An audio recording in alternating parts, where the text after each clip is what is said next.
You have a star-studded group of people here. I'm not one of the stars. These two guys are. My name's Arnie Silverman, and I'm the President and Chief Operating Officer of Silverman Construction Program Management. And we are exclusively owner representatives, project managers. We don't do any development, we don't do any construction. And you'll hear more about that afterwards. With me today in the survival guide and how to survive the building process, and if you didn't pick up a survival guide, please do so, either now or on your way out. And also there's a piece of swag, which I want to see if anybody else, what does swag mean? Does anybody know what swag stands for? Yes, sir. You do? Yes, sir. It's not that. You gotta think Steve Carell. That's right. It's, what is it called? What is it? Stuff we all get. Stuff we all get. That's the profound way of doing it. See, we all know that he must be from Eatonton because he came up with a different swag. Sandy Cooper is with me. He's a principal at Collins Cooper Carusi. Do you want to say a few words about you, first of all?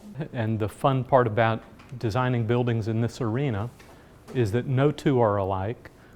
I don't care if we were only doing K-12 work, no two clients would ask for the same thing, so no architect should give you something that you've seen somewhere before. And Rob Dunn? I'm Rob Dunn with New South Construction, and we are a mid-sized Atlanta-based construction firm. We've been in business since 1990, and we do primarily focus in the greater Georgia area, but we're a southeastern contractor, so we do work from Texas to the Carolinas. One of our primary markets is the K through 12 private educational market. We don't do public schools, just private educational, because that is a sector with very specific needs, expectations, and they also own and maintain their buildings themselves. And one of the things that really comes from that, from owning and maintaining a building, is that those clients seek value. And that's what we try and build into the project, working with the program manager and the architect, is true value. The outline and what our objectives are for today are: one, we want to explain the 5 phases of construction. Now, how many of you have been through a construction project on your campus? 1, 2, 3. You too? Okay, 4. Some of you have not. If this is too dumbed down, I apologize, but hopefully you will learn something even if you've been through it. The 5 phases, we're going to talk a little about the pitfalls, the minefields, the quagmires as you enter construction project. We do also want to give some examples of some successes, and then we want to have time for question and answer. As you gather from what we're doing, we're talking about surviving through the building process. And we do have a survivor's guide for you before you leave. There is not a quiz afterwards, and if you'd like to take additional ones home, please do so. But it really is the surviving through this process. No matter what, it's going to be stressful, it's going to be disruptive, and is going to take your attention away from your normal course of business, of educating kids. And you need to realize that up front. So we want to figure out how we can answer your questions as you enter that process or even thinking about it. I hope you can see this. This is a you've heard of a stairway to nowhere? This truly is a stairway to a wall. And that did happen on a project. It is going right smack dab in a wall, and it just wasn't coordinated. And we do think that that is part of what we want to avoid. The 5 phases: due diligence. We'll talk a little bit about that. I'll do that. Sandy's going to talk about the program design and the optimization portion. I'll talk to you a little bit about the pre-construction and procurement. Rob is going to talk about the construction phase, followed by the post-construction. Any questions? Good. As this says, this first phase is the due diligence in the pre-design phase. One of the most important phases before you begin this process. You know, a compass is a very important survival guide for you. Does anybody here do camping and hiking? I'm sure some of you have, and you know how important that compass can be. So this is the first phase that helps you to think of your plan, think of how you're going to proceed. A solid foundation at the outset of a building project will keep you on course, and we strongly believe that. Take the time to do the pre-planning. Take the time to really study what you want. Take the time to make sure you have the right budget. And you've also done your needs assessment properly. We strongly believe in that. Also in the pre-planning, this picture has nothing to do with school construction, okay? But it happens to be one of the projects that I was working on in Midtown Atlanta. It was a streetscape project, a very simple streetscape project, where we were just going to put some sidewalks, little street furniture, some new pedestrian lights and the like. What I found is these are all the things we had to deal with. Sounds so simple. A store facade, there's a gas pumping station, there's a Bell South vault, there's a buried gas line, there's an entrance, there's all these things that during the pre-planning phase you must think about. And I do think it's very important that you do so. During this phase, we believe in a management plan. This is just like any other business endeavor. You need to have a plan. You need to develop a management plan. You need to sit down and write it down. You need to have a mission statement, in my opinion. A mission statement that describes what is this going to be at the end of the process. What is your mission about what you want to accomplish? And I think you need to write it down, just like you would any other business project. It's very important that the team understand the owner's needs, confirm the funding. We all have to worry about that, especially in the private school industry. It is so important to know where your funding is coming from and what is your feasibility of being able to fund it. We establish the initial budget and then we engage the community. I already showed that one. So at this point, because we only have 45 minutes or so, I'd like to turn it over to Sandy, who's going to talk a little bit about the program design phase and what I call the optimization phase. So I'm going to talk a little bit about how to survive, I think, the design process. And I might add that that cuts both ways. Y'all are under pressure to grow and to evolve. You're under immense pressure to compete, to be able to, your revenue is tied to your enrollment, but you have to figure out a way how to distinguish you from your competitors. And invariably what we have found is that it's not your classroom buildings per se, but your amenities package that is one of the distinguishing features. So if it's your sports program, or if it's your theater, or your music, or science, or art, those are the things that people are starting to pay a whole lot more attention to, although I will tell you that what is a conventional classroom today is changing today. So none of us can be impatient to let that happen, number one, and two, we can't assume that what was yesterday is still relevant for today. I'm going to refer to some notes so that I don't miss some points that I did jot down. Yesterday I sat through one of the keynote speakers, and he talked about the generation of our kids, the millennials in particular, that was sort of the lost generation, and that all of these promises that have been made to him, I presume that y'all sat through it as well, have been broken promises. So there is this trust factor that I thought that he articulated nicely, which begs the question as an architect is, well, if you have to compete and you have to evolve and you have to change and you have to market and brand yourself, who are we designing for? And the key there, I think, is to try and build in inherent flexibility in any plan that you develop. And I would encourage you to do it from the very beginning, as Arnie said. There is the only thing that I think that will roadblock you is inflexibility in some early decisions that you make that disable you from being able to either expand where you think you need to or not have the flexibility to expand when you need to. But certainly change is coming. My objective today is to take you through a quick roadmap of what it's like to work with an architect, and half of you have already worked with one, so I'll try and be somewhat brief. The phases that I'm going to describe for you are phases that delineate moments along a timeline, and those moments are services that architects provide, and they are defined this way because our contract with you defined them as such. There are roughly 9 or 10 phases that are spelled out in our owner-architect agreement.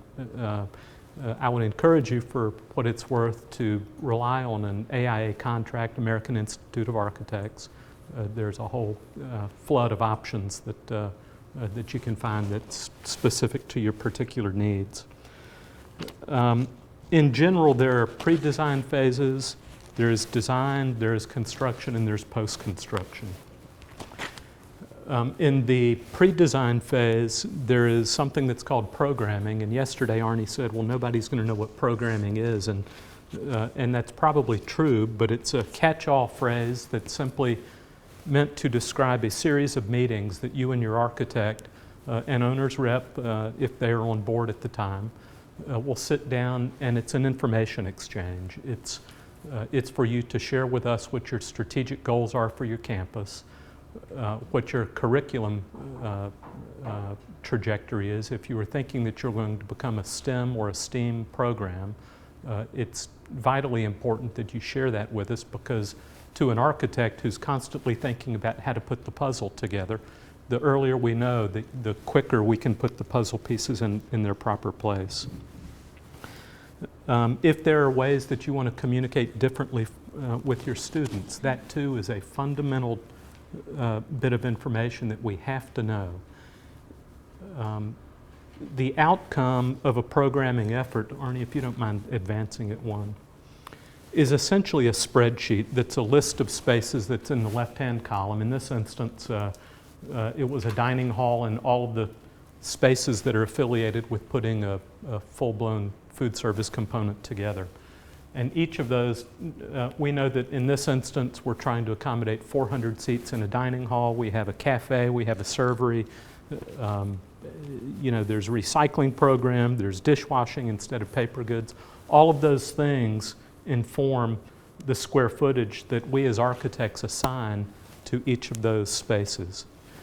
Once you tally up all the ingredients, we assign a grossing factor, which is nothing more than expanding the net use, the net size of that dining facility to accommodate and account for corridors, mechanical chases and ductwork, thickness of walls, storage rooms and so forth that may not appear on this, but it's inaccurate simply to say that you're going to need 14,400 square feet, because you're going to find that your building is much larger than what this program ultimately shows after you add up not only this space, but all of the other spaces in your building.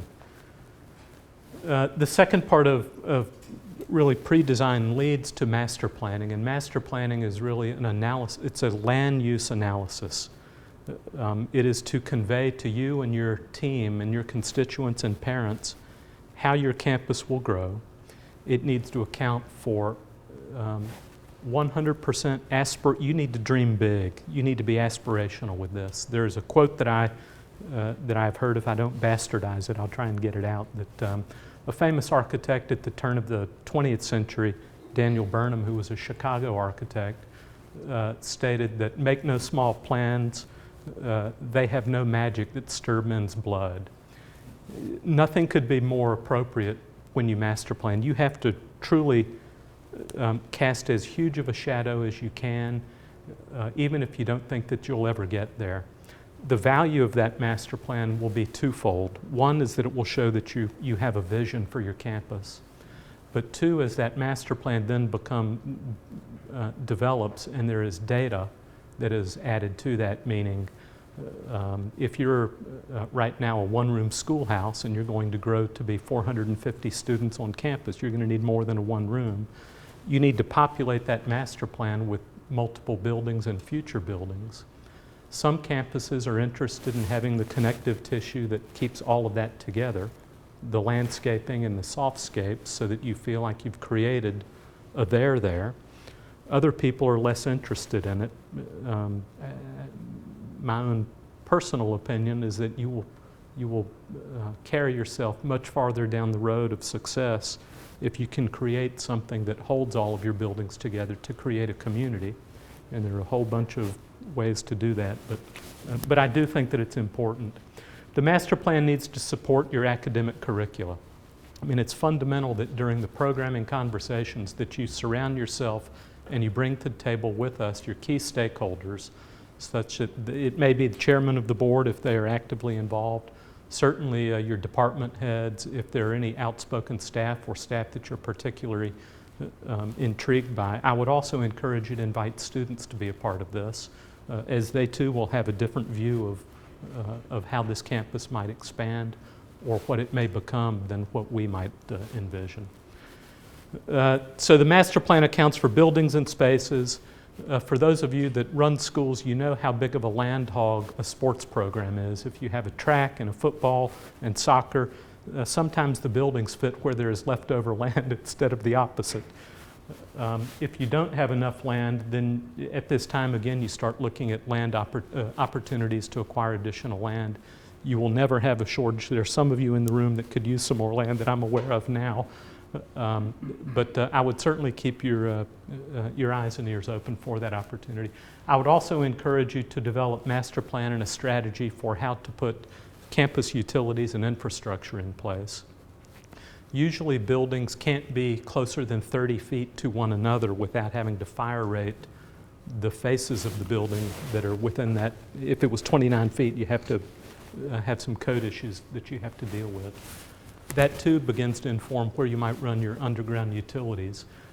Many of you are interested in LEED certified design or sustainability. I would encourage you again to let that be a topic of conversation during programming and master planning.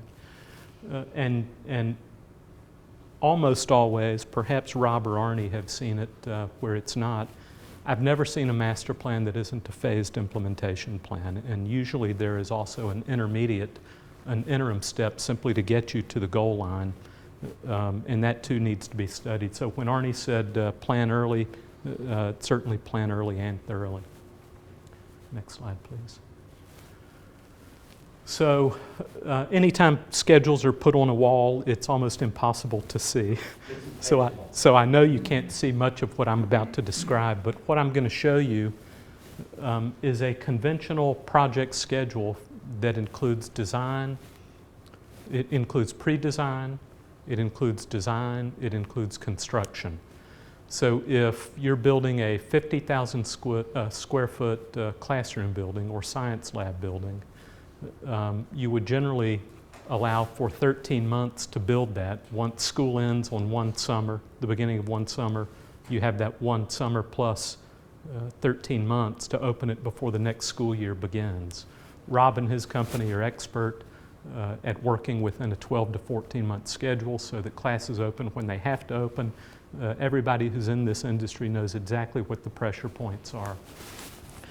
Usually, and overall, the design schedule from the day that you hire an architect to the day that you occupy your building, you can make that work in 24 to 26 months, just as a rule of thumb. If the projects are small and the design schedule doesn't require as much and the construction schedule as well doesn't require as much, then that too can be condensed. But on the front end, what's shown in blue is programming, usually a 3 to 4 week timeline to try and capture that information. Master planning, which is usually handled by a series of workshops and charrettes with our team and your team, usually comes together in about a 6 week period unless there are land issues or board issues that might begin to prolong that. I would say that from master planning and schematic design, there is a colleague of ours who mentioned a term the other night that struck me, and he described it as the state of becoming. I will tell you that from an architect's point of view, the most exciting part of any project happens in master planning and schematic design when you have all of these ideas that are thrown on the table. We're discussing them with you, we are listening to what it is that you have to say, and we're trying to represent that in a responsive architectural fashion. Schematic design is usually 8 weeks, design development 12 weeks, construction document 16 weeks. You can accelerate permitting, but permitting is usually 3 months plus or minus. You can start your site package early. So how often should you be meeting with your architect? Well, you can see in the red dots that there is greater intensity in meeting with your architect on the front end of a project, and it starts to dissipate as you work your way down to more technical drawings. This is intensive information exchange. There is no way that we can capture the spirit of your school and your place if we're not at the table with you. So I would encourage you to let your architect be a part of it.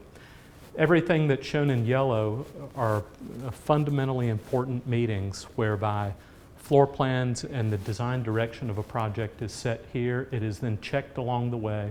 What's shown in green, if you can see it, are cost estimates that track along the evolution and development of a design path. And then lastly, in the slide, this is the timeline that begins construction. Our contract calls for your architect to be at the table with the contractor bi-weekly. Arnie and his team are sitting at the table with us, so for every 2 weeks, and certainly then some when activity warrants, we are at the table managing this process on your behalf. The last thing I'll mention on this slide is your FF&E package, your furniture, fixtures, and equipment. I always get that wrong. Also needs to be accounted for in a master schedule. If you work backwards and you leave yourself a month for soft opening and setup and populating your building with furniture, and 12 to 14 weeks for fabrication and delivery, you need about 5 to 6 months in front of that simply to get all of these ingredients put in place. Just 2 more slides. This is a site plan, a master plan for Pace Academy that we just recently finished. West Pace's Ferry is up here. This is the new upper school that we've designed with Pace. While if they were only one schoolhouse, every building on here but one would be in orange, which would be a future building. As it turns out, this building was the last building in the build-out of their master plan. There is parking data and floor area ratio and a whole bunch of information that will be part of this conversation. Arnie, thank you. And as you then begin working with your architect on how to zone and design the building, I would also encourage you to look at the zones of activity for the outdoor spaces. I mentioned to you that the connective tissue and the landscaping is oftentimes more important than the buildings themselves, and I think that is certainly true with in the educational arena. I'm not going to get into great detail about this, but to go from a concept to a landscape plan that fits all of the parameters that are discussed and not simply hiring a landscape architect to do a nice looking landscape plan, I think would be a missed opportunity on your part. And then as you take that, I think also it's important that you begin to balance your buildings with your landscape so that there are passive seating areas, there are more active seating areas, and that one doesn't overwhelm the other. And last slide for me. If your building at the end of construction and when you move in looks like it belongs, then I think you have succeeded in your endeavors. If you are trying to get something that's a high museum type of building on a campus, I would suggest that you can do that once, maybe twice, but you can't create a campus that doesn't hold together. So in this instance, that's how we handled Pace Academy. So, you've spent a year planning, a year programming, you spent a year going through everything, all the phases that Sandy went through, and now you end that with a groundbreaking ceremony. Great celebration, everyone's happy. That's the first time people pull out the hard hats, you're putting the shovel in the ground. If you've ever been there, you know how exciting and fun it is. And the very next question, Chris, what is it that your staff and your students and your parents and your board want right after the groundbreaking? They want the ribbon cutting. Yeah. They're ready to be in that building. Well, the time between those two wonderful celebrations is the construction phase. And that is the phase where you as a campus, you as a student body, you as the staff and teachers and heads of school, that is where we live together. And occupying a campus, sharing it with someone, is not something that schools like to do very well. We've sought for many years a professional construction site that happens to be a school, and we've not found one yet. So we're not counting on that. What we really have on the survival guide is 5 key aspects that we've found for the success of the construction program itself. And the first 3 are sometimes called the Trinity of construction. And I'm going to try and use both hands. So in that Trinity, we have cost, schedule, and quality. And what you need to achieve, and what Sandy and Arnie are focused on throughout all the programming stage, throughout the master planning, throughout the schematic, DDs and CD documents, all of that is to achieve that perfect balance of cost, schedule, and quality. The quality is laid out in the plans and specifications. The cost is a known factor right up front, regardless of the procurement type. You have all of these. And then the schedule. So you need to be interactive from a survival guide. The more interactive you are with each of those components, the more successful you'll be throughout the construction phase. It doesn't end. They've got a home run on a hypothetical, laid out plan, and you can't overemphasize the importance of the plan. But the schedule that Sandy went through with all the planning, that is great from a starting point. And then you've got to make it happen. And that's when we get real. We're going from a hypothetical and a like to have to an actual, because we have things like weather. We have student drop-offs. We have aggravated parents, people who have a bad day, people who have a great day. So you've got to keep that balance with all of those. So as an example on the schedule, you need to be proactive on each of these, but on the schedule, be proactive and tell your contractor when you have events planned. So you've got an existing building in a church, and you're going to be doing renovations to it. Where are you housed during the work that is going on in the church? Is that a separate facility? So it's not the same facility that you were renting before? Okay. It's our current rental, so we're in our rental until our building is done. Okay, you're going to stay in the rental. Well, that's great. So, but everyone knows on schedule when school starts, and that can't slip. So you again, to keep the perfect balance, if something is impeding your gymnasium being built or your baseball field being built, Jeannie, then you've got to keep the triangle balanced by accelerating other portions of the project to make sure that the end date is met. And sometimes that takes a step up in cost. Sometimes it doesn't. But keeping that conversation going with all three of those continually throughout, because they are vitally linked throughout the entire process. Some of the items that Sandy mentioned, or one of the items he didn't mention, that has to do with the flexibility of the space in the future for the learning environment that you had brought up, is the FF&E, and selecting the finishes that are going in the building so that they're durable, but you don't want something that's out of the character of the school or out of the price range for the school. So again, you're trying to achieve, private schools generally want to achieve best value at every step along the way. So that is how you do it, by keeping that triangle in balance. Any questions about the construction trinity? Okay. The other two items are logistics and planning.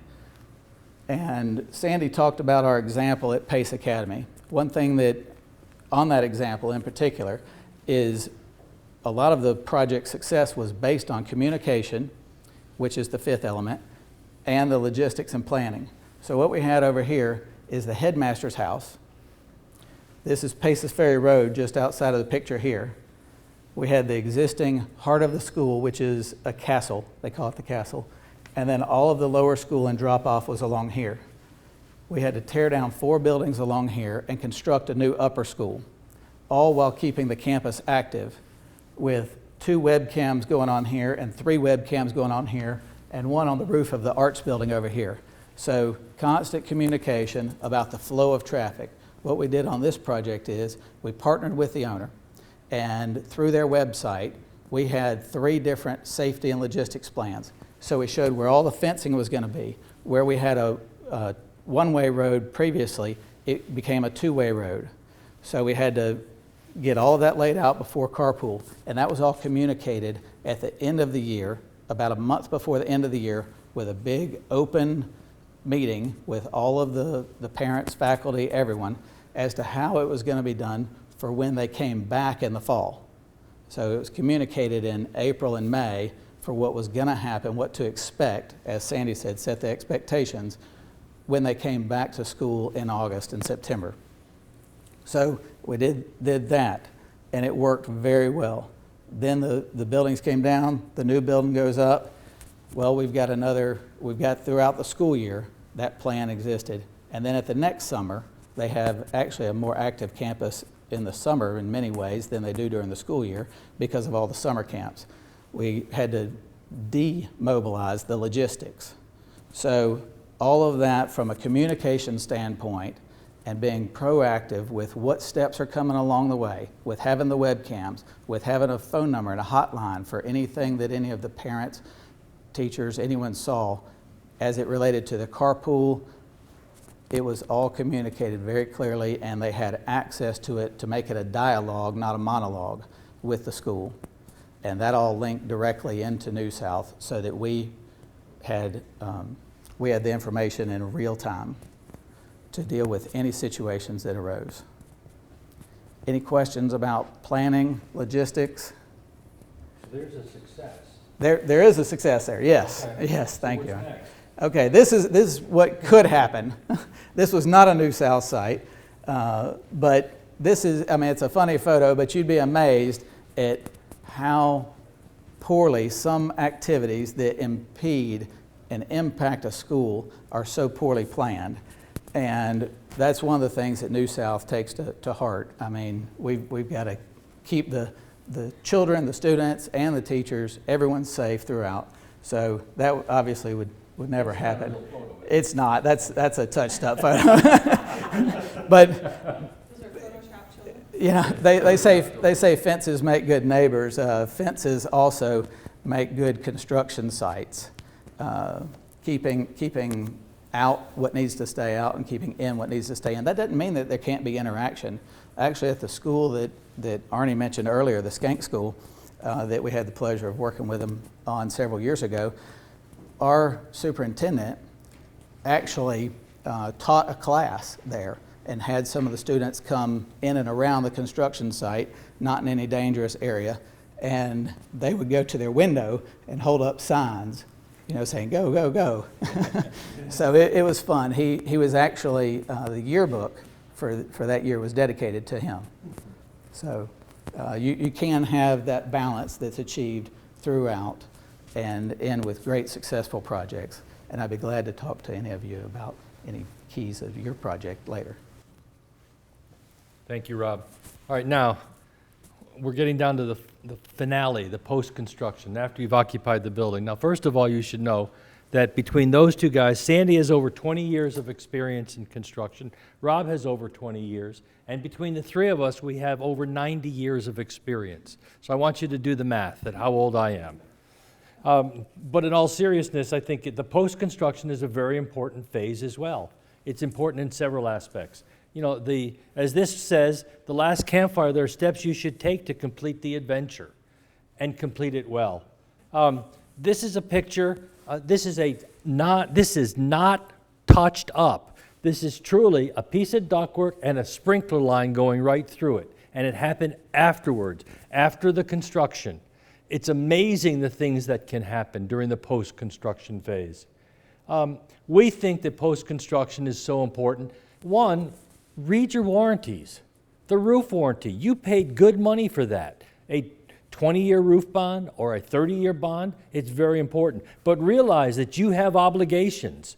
This is Carlisle, an excellent roofing system in my opinion. But look, the warranty is not applicable upon natural disaster, so on and so forth. There's all these exclusions. In addition, if you are going up on the roof and you're putting anything through that roof, you must do it with a certified Carlisle representative. So I strongly recommend that you read your warranties, you collect them. During this phase 5, these are the things that we think are so important. Get your closeout docs. You wouldn't believe how many times we go to sites where they're going to do an addition and we say, well, let's see your as-bills from your last construction. Oh, we threw those out, or we don't know where they are. Keep them. They're very, very important. In addition, you will also want to collect your spare parts, your warranties, punch list. Punch list has to be completed, and then we strongly recommend at what I call the 11-month walkthrough. You have a 1-year warranty on your building. 11 months, the entire team should get together, walk the building, identify those things that need to be fixed, because you're covered by the warranty. In addition, that's the time that we think you should do what I call a lessons learned. Let's think about what did we learn from doing it the last time? What was good? What were the pitfalls? And also, what were the successes? It's a real good time to reflect on what was good and what was bad. Successful schools build bright futures, and we all strongly believe in that.